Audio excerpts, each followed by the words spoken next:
Est-ce que tu veux augmenter la taille de ton pénis de 20 cm avec mon PDF gratuit? Ça sonne fake. Par contre, faire tomber les filles d'un claquement de doigts...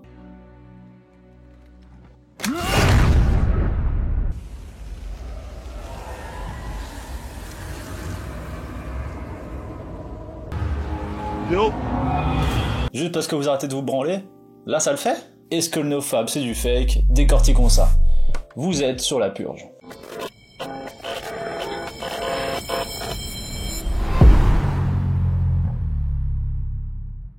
Salut à tous, c'est Damien, ancien addict pendant 10 ans, purgé depuis 3 ans, et il y a une énorme incohérence qui rend le nofap quasiment indéfendable. Comme dit précédemment, le nofap challenge est une bonne idée lorsque tu le mets dans une dynamique de dépassement de soi, lorsque cet outil sert à te dire oui. Yes. Je peux maîtriser mes pulsions, oui. Yes. Je peux me dépasser, oui. Je peux me contrôler. Par conséquent, la vision du nofap se limite dans le court terme. Je ne préconise absolument pas le nofap à très long terme et encore moins le nofap total, qui est un extrême encore au-dessus. Augmenter ta force mentale, oui. Te priver d'un plaisir naturel bon pour ton corps et ton esprit, je suis un peu moins convaincu. En plus, t'as plein de façons de le faire. Tu peux te masturber au porno, bon ça on a vu que c'était pas ouf. Tu peux te masturber sur ta voisine, c'est moralement pas ouf. Tu peux te masturber par ton imagination, ça c'est cool. Tu peux te masturber en pleine conscience, ça c'est très cool.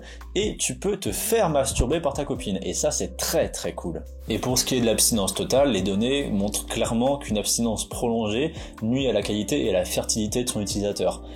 Aussi, il y a cette idée que le nofap redonnerait un peu de testostérone parce que justement cette testo, on la perd avec l'âge. Et encore une fois, la science n'est pas d'accord du tout, il y aurait que 2% d'entre nous, 2% d'hommes donc, qui perdent leur testo en vieillissant. Le reste c'est juste dissimulé, ou alors tu ne l'exploites pas, ou alors tu la gâches. Avouez donc que c'est un combat assez stérile. Stérile, c'est là, ouais. Mais s'il y a bien un point complètement incohérent avec ce nofap, et qui est justement aussi connu que lui, c'est la flatline. Et les mecs qui prônent le nofap sont souvent les mêmes qui se plaignent de la flatline. Ils sont en colère, ils ont plus de libido, ils ont des sautes d'humeur, ils sont complètement déprimés, démotivés. Bref, les mêmes effets que le porno, mais sans lui, puisque lui au moins il pouvait au moins te soulager. Et ce qui est un peu chiant, c'est que la flatline, c'est souvent une étape clé du sevrage. Faisons simple, ton désir est axé sur un circuit neuronal, ton plaisir sur un autre. Lorsque tu consommes trop de porno, tes circuits désir-plaisir sont entièrement stimulés par la consommation de porno, réduisant les autres à néant. Donc la flatline, c'est simplement ton esprit qui recalibre tes circuits désir-plaisir vers des stimulations plus saines, donc de la sexualité saine, des fantasmes, la voisine, ce genre de choses.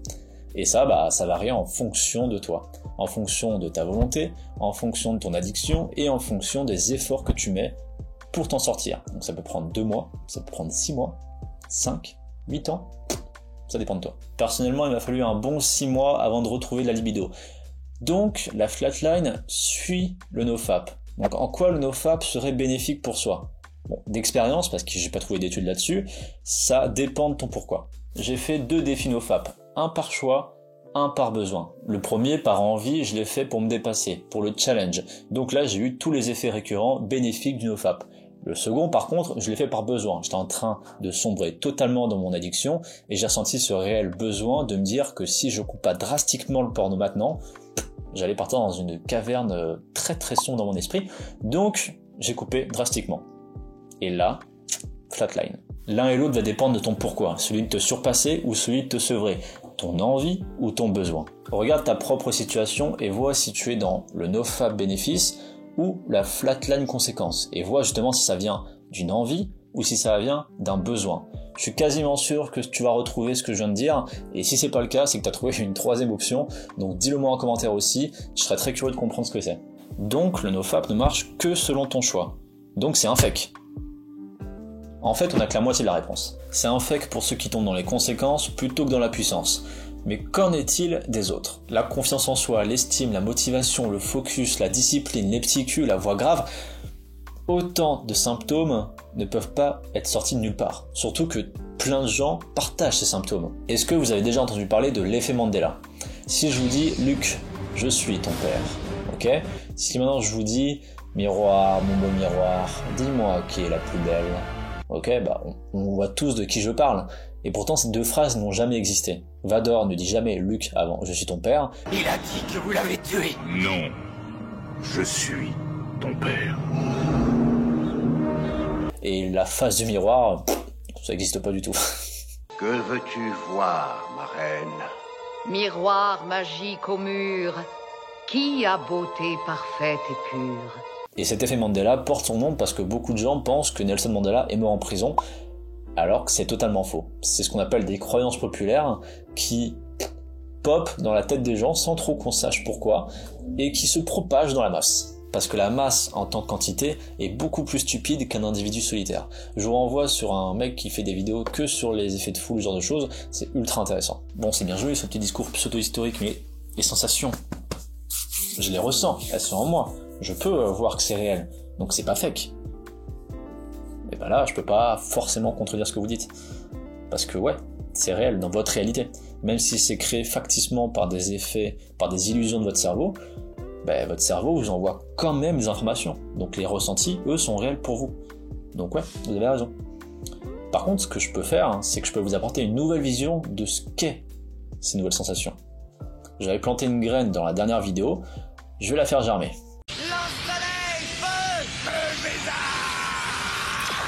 Faisons un très court exercice de pensée. Fermez les yeux. Non ? Tiens, chaque nuit, lorsque vous dormez, vos voisins font la fête toutes les putains de nuits, ce qui ruine votre sommeil, forcément. Cela dure des mois, vous avez beau enfouir la tête dans votre coussin, appeler les flics, leur demander de baisser le son, rien à faire. Vous frôlez l'insomnie à cause d'eux, et votre santé se dégrade de jour en jour. Puis, sorti de nulle part, sans prévenir, un jour, ils déménagent, et pour fêter ça, vous achetez un nouvel oreiller. Vous passez la meilleure nuit de votre putain de vie. Et cette super nuit que vous avez passée, c'est grâce au nouvel oreiller ou c'est grâce au fait que vous avez passé une nuit complète? C'est fondamentalement pareil.